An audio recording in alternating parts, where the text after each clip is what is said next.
Gaming laptop तो सभी लोग यूज़ कर रहे हैं, मगर उसे कैसे मेंटेनेंस करना है ये 90% लोगों को पता ही नहीं है। इसलिए 2 या फिर 3 साल बाद तुम्हारा लैपटॉप स्लो फील होने लगता है। इसलिए अगर तुम्हारा लैपटॉप भी स्लो फील हो रहा है या फिर तुमने नया लैपटॉप खरीदा हुआ है, देन ये वीडियो तुम्हारे लिए है। तो चलो बिना किसी देरी के वीडियो को स्टार्ट करते हैं। अपने लैपटॉप को कभी भी बिस्तर या फिर तकिए के ऊपर रख के यूज़ मत करना, इससे एयर वेंटिलेशन ब्लॉक हो जाता है, जो कि तुम्हारे लैपटॉप के इंटरनल पार्ट्स के लिए बहुत ज़्यादा बुरा है। पॉइंट नंबर 2, अब अगर अपने लैपटॉप के एयर वेंटिलेशन को और भी ज़्यादा बेहतर बनाना चाहते हो, देन अपने लैपटॉप को अपलिफ्ट कर सकते हो रबर से, या फिर एक कूलिंग पैड भी खरीद सकते हो। एंड यहीं पर ही सबसे बड़ा मिस्टेक तुम करोगे, जो किया है कि बुरा कूलिंग पैड चूज करना। इसके लिए चलो जाते हैं पॉइंट नंबर 3 पे। कूलिंग पैड ऑलवेज अपने लैपटॉप के भेंट के स्ट्रक्चर के हिसाब से खरीदना। जैसे मेरे पास लेनोवो एलोक्यू है एंड इसका पीछे का भेंट का स्ट्रक्चर ऐसा है, तो मैंने इसके हिसाब से ही कूलिंग पैड खरीदा है, जिसके दोनों साइड में इस टाइप का पंखा है। एंड यहाँ पर तुम एसन नाइट्रो को भी देख सकते हो, इसका स्ट्रक्चर, हाँ, 2 पंखे एक ही साइड में है, तो इसके लिए भी हमें इस टाइप का ही एक कूलिंग पैड चूज करना पड़ेगा। अब आई नो मार्केट में इस टाइप का कूलिंग पैड मिलता नहीं है, तो क्या हुआ भाई, एक पंखा वाला तो कूलिंग पैड मिलता है, वो यूज कर लो, सिंपल। एंड भाई देखो, अगर तुम्हारे लैपटॉप के स्ट्रक्चर के साथ मैचिंग करवा के एक कूलिंग पैड नहीं खरीदोगे एंड जहाँ पर जेनरेट करने की ज़रूरत नहीं है पंखा, वहाँ पर भी पंखा हवा दे रहा है, तो in the worst case scenario तुम्हारे लैपटॉप का जो मदरबोर्ड का कॉइल है वहाँ पर शॉर्ट सर्किट हो सकता है एंड वो डैमेज हो सकता है। इसलिए मत करना। आई मीन अननेसेसरी पंखा कोई भी जगह पे घुसा देने की ज़रूरत नहीं है, ठीक है। पॉइंट नंबर 4, अगर गेमिंग लैपटॉप लिया है तो कभी भी चीप एक्सटेंशन बोर्ड यूज मत करना। तुम्हारा वो गेमिंग लैपटॉप है जो उसका आउटपुट वोल्टेज बहुत ज़्यादा है, इसलिए वो पावर भी बहुत ज़्यादा ड्रॉ करता है, एंड तुम्हारा जो चीप एक्सटेंशन बोर्ड है वो कितना कैपेबल है ही नहीं, ठीक है। तो शॉर्ट सर्किट होने का बहुत ज़्यादा चांस है। इन द वर्स्ट केस तुम्हारा लैपटॉप ख़राब भी हो सकता है।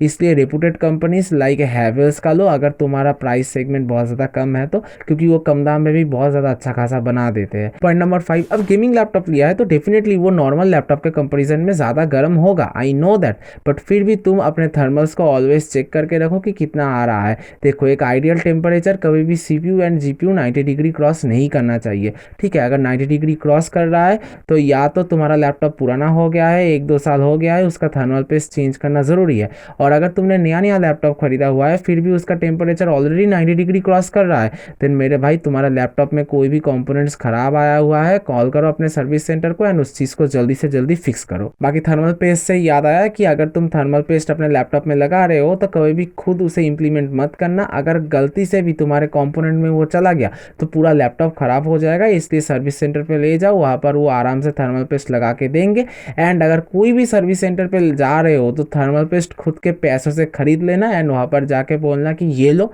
ये थर्मल पेस्ट मेरे लैपटॉप में लगा दो, क्योंकि वो बहुत ज़्यादा चीप क्वालिटी के थर्मल पेस्ट यूज़ करते हैं। पॉइंट नंबर 8, अपने लैपटॉप के लीड को कभी भी एक्सेसिव फोर्स के साथ बंद मत करना, इससे तुम्हारा लैपटॉप का हिंज इंज्योर हो सकता है। एंड हाँ, अभी तो ये पता नहीं चलेगा, बट 2 या फिर 3 साल बाद तुम्हें पता चलेगा कि हाँ, तुम जो इतना स्पीड से बंद कर रहे हो ना अपने लैपटॉप के लीड को, ये कहीं ना तो कहीं तुम्हारे हिंज को डैमेज कर रहा है। पॉइंट नंबर 10, गेम खेलने के टाइम बैकग्राउंड में कोई भी ऐप रन मत करवाना। अब अगर तुम स्ट्रीमर हो या फिर गेमिंग यूट्यूबर हो तो भाई अलग सीन है, कर सकते हो, बट अगर नॉर्मल यूजर हो जो गेम को एंजॉय करना चाहते हो तो भाई ऐसा मत करना। CPU एंड GPU में बहुत ज़्यादा लोड पड़ता है, जिससे कि गेम में FPS बहुत ज़्यादा ड्रॉप होता है या फिर इनकॉन्सिस्टेंट FPS तुम्हें गेम के अंदर देखने को मिलता है। पॉइंट नंबर 10, अगर अपने गेमिंग लैपटॉप के कीबोर्ड के ऊपर इस टाइप का कीबोर्ड कवर तुम यूज़ कर रहे हो तो अभी उसको निकाल के फेंक दो, क्योंकि भाई वो तुम्हारे लैपटॉप को इंटरनली डैमेज कर रहा है। देखो, अभी के टाइम पे हीट जब वो जेनरेट करता है ना, तो हीट उसके भेंट से तो निकलता ही है, बट कीबोर्ड के बैकवर्ड से जो पेस आ रहा है वहाँ से भी वो निकलता है हीट। इसलिए गेम खेलने के टाइम इस टाइप का मत करो।